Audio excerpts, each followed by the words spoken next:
ব্রিটেনে বর্তমানে তালাক প্রসিডিওরটা খুবই সহজ। যেটা আগের আইনে ছিল যে একজনে আরেকজনের দোষ থাকতে হতো, বর্তমানে নো ফল্ট ডিভোর্স রয়েছে।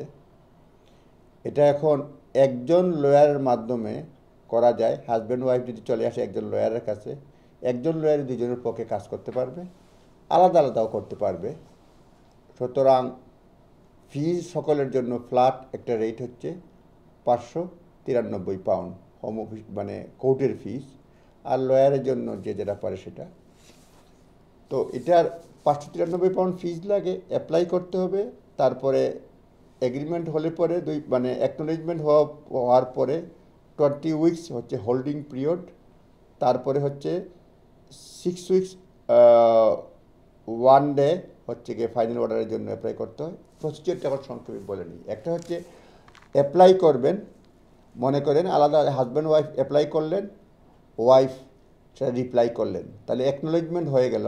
অ্যাপ্লাই করতে হবে কোর্টে। অ্যাকনোলেজমেন্ট হওয়ার পরে কোর্ট একটা নাম্বার ইস্যু করে দিয়ে দিবে যে আমরা তোমাদের ডিভোর্স প্রসিডিংসটা ইস্যু হয়েছে। তারপরে 20 উইকস হোল্ডিং পিরিয়ড বা কুলিং অফ পিরিয়ড। এটা হচ্ছে যে এই 20 সপ্তাহের মধ্যে মূল উদ্দেশ্য হচ্ছে যে ডিভোর্স তারা দিতে চাচ্ছে, যদি যদি আপোষ হয়ে যায় বা ডিসকাশন হয়, এই 20 উইকস যখন অ্যাকনোলেজমেন্ট করে ফেলবে, প্রসিডিওর দুই পার্টি অ্যাকনোলেজ করে ফেলবে, 20 উইকস বসে থাকবে। এই সপ্তাহে কোনো লেটার টেটার কোনো কিছুই দিবে না। 20 উইকস শেষ হওয়ার পরে যিনি অ্যাপ্লাই করেছেন তিনি অ্যাপ্লাই করবেন, এটাকে বলে কন্ডিশনাল অর্ডারের জন্য অ্যাপ্লাই করবেন।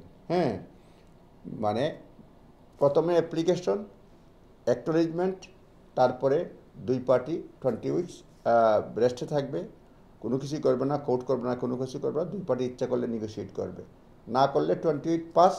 তারপরে তারা এটা কন্ডিশনাল অর্ডারের জন্য প্রথমে অ্যাপ্লাই করবে। কন্ডিশনাল অর্ডার হওয়ার পরে তারপরে 6 উইকস 1 ডে পরে ফাইনাল অর্ডারের জন্য অ্যাপ্লাই করবেন। তো এই ফাইনাল অর্ডার যদি হয়ে যায় তখন মনে করলেন ডিভোর্সটা হয়ে গেছে। অনেক ক্ষেত্রে অনেকের ডিভোর্স দেরি হয়।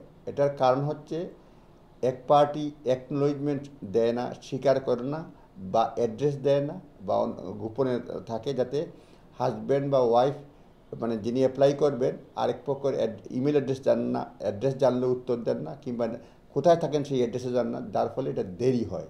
অনেক সময় জানলে চিঠি প্রথমত সার্ভ করা হয় না, অনেক সময় সার্ভ করলে উত্তর দেন না। অনেক সময় সার্ভ করা অনেক সময় করা হয় যে মানুষ দিয়ে, বেইলিফ দিয়ে, পার্সোনাল এজেন্ট দিয়ে, তারপরে উত্তর দেয় না। তারপরে তখন কোর্টে আলাদাভাবে অ্যাপ্লাই করতে হয়। অ্যাপ্লাই করলে কোর্টকে বলা হয় যে সার্ভিস করেছি, তখন আপনার 20 উইক শুরু হয়। সেই জন্য দেরি হয়। অন্যথায় অ্যারাউন্ড 6 মান্থস একটা ডিভোর্স সম্পন্ন মানে পসিবল। এবং এটা 6 থেকে 7 মাস। এখন একটু আপনার ডিলে রয়েছে। আর এখন যেটা রয়েছে, ডিলে বলতে ব্যাকলগ রয়েছে। আরেকটা বিষয় হয়, এখানে ডিফেন্ড করা যায় যদি দেখা যায় যে আপনার ডিভোর্স যদি এক পক্ষ বলে যে আমি ডিভোর্স দিয়ে দিব, এমনিতে আমি মানি না, মিটমাট করো, এই ধরনের এইভাবে তারা এটা ডিফেন্ড করা যায় না। শুধুমাত্র জুরিডিকশনের যে ইস্যু আসে যে এই কোর্টের জুরিডিকশন বা ইংল্যান্ডের জুরিডিকশন নাই, এই ধরনের ইস্যু যদি বলে, অথবা যদি বলে যে এই বিয়েটাই হয় নাই, সেসব ক্ষেত্রে কেউ আপত্তি তুলতে পারে। অন্যথায় এখন আর ডিভোর্সে কোনো ধরনের দোষও খুঁজতে হয় না, কোনো ধরনের ডিফেন্ডও করা যায় না, এবং একজন লয়ার মাধ্যমে করা যায়, লয়ার ছাড়াও করা যায়। সুতরাং এটা হলো গিয়া ইন্ডিভিজুয়াল পার্টির যে তারা ডিভোর্স করবে কি না। হুম। আর ডিভোর্স এখানে যদি ফাইনাল অর্ডারটা না হয়, কেউ দেশে বা কোথাও আরেক বিয়ে করতে পারবেন না। এটা নট ফ্রি টু ম্যারিজ। এই হচ্ছে মোটামুটি মানে প্রসিজিওর। এটা লেটার আসার পরেই এটা তখন সে আরেকটা বিয়ে করতে পারবে। হ্যাঁ, ফাইনাল অর্ডার আগে যেটা ছিল ডিক্রি নাইসাই, ডিক্রি অ্যাবসলিউট, এখন ডিক্রি নাইসাইও নাই, ডিক্রি অ্যাবসলিউট নাই। ডিক্রি নাইসাইকে বলে কন্ডিশনাল অর্ডার, আর ডিক্রি অ্যাবসলিউটকে এখন বলা হয় ফাইনাল অর্ডার। এই ফাইনাল অর্ডার আসার পরেই একজন মানে পরবর্তী বিয়ে করতে পারে আর কি। এখানে থাকবে যে মানে তারা যদি হয় দুজনের মধ্যে, জি, তাদের যে সম্পদ থাকে এই জি, দেশে জি। বা ধরেন বাংলাদেশে, এটাকে কিভাবে কি করা হয়? ডিভোর্সের ক্ষেত্রে ব্রিটেনে সম্পদের জন্য এটা বলে ফাইন্যান্সিয়াল লিমিট বা ফাইন্যান্সিয়াল সেটেলমেন্ট। সেই ক্ষেত্রে এগুলি আলাদা অ্যাপ্লিকেশন করতে হয়। এটার পরিষ্কারভাবে বলা যায় যে ডিভোর্স না হলে ফাইন্যান্সিয়াল সেটেলমেন্ট হয় না। ফাইন্যান্সিয়াল সেটেলমেন্টটা আগেই নির্ধারণ করা যেতে পারে কোর্টের মাধ্যমেই। ফাইন্যান্সিয়াল সেটেলমেন্টের জন্য আলাদা ফর্ম রয়েছে, ডিসক্লোজ করতে হয়। যে কোর্টের মাধ্যমে মনে করেন হয়তো বলল দুই পার্টির £1,000,000 আছে, কোর্ট আগে ডিসাইড করে দিল $500,000 ইচ পাবেন, কিন্তু টাকা দেওয়া নেওয়া কার্যকরটা হবে যেদিন থেকে ফাইনাল ডিক্রি কার্যকর হয়।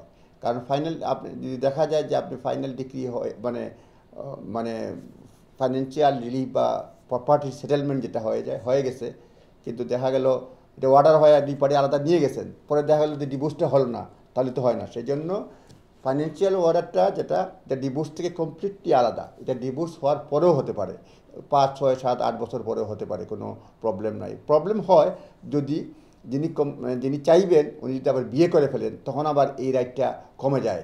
সুতরাং আপনার ফাইন্যান্সিয়াল লিমিটের জন্য মানে একই সঙ্গে করতে পারবেন, কিন্তু কার্যকর হয় ডিভোর্স হওয়ার পরে।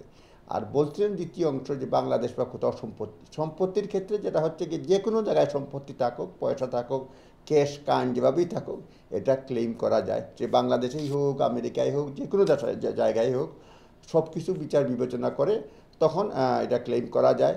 বিয়ের পরেও করা যায়, মানে ক্লেমটা লং টাইম দেরি নয়। আমরা বিভিন্ন সময় পেয়েছি 10 বছর, 5 বছর এরকম হয়েছে। তো পাশাপাশি সময়ে করা ভালো, এবং এতে করলে যেটা হয় ডিসক্লোজার সুবিধা হয়। তবে এটা দুইটা বিষয় এখানে, ফাইন্যান্সিয়াল রেমিডির ক্ষেত্রে বা সেটেলমেন্টের ক্ষেত্রে ডিসক্লোজ করতে হয়, এবং যার যত বেশি পয়সা বেশি তার তো লিগেল কস্ট অনেক বেশি।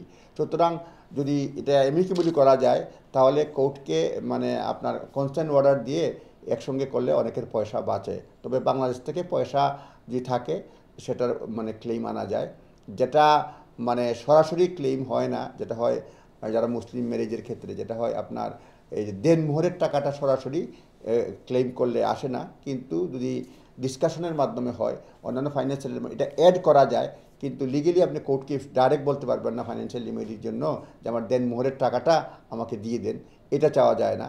কিন্তু এটা ফাইন্যান্সিয়াল লিমিটেড ডিসকাশনের সময় অন্যান্য প্রপার্টি থাকলে এটা আলাপ আলোচনা নিগোসিয়েশনের ক্ষেত্রে এটা ধরা সম্ভব হয়। এই হচ্ছে মানে ডিভোর্স প্রসিডিউর এবং সম্পত্তি বিষয়ে ব্রিটেনের বর্তমান আইন।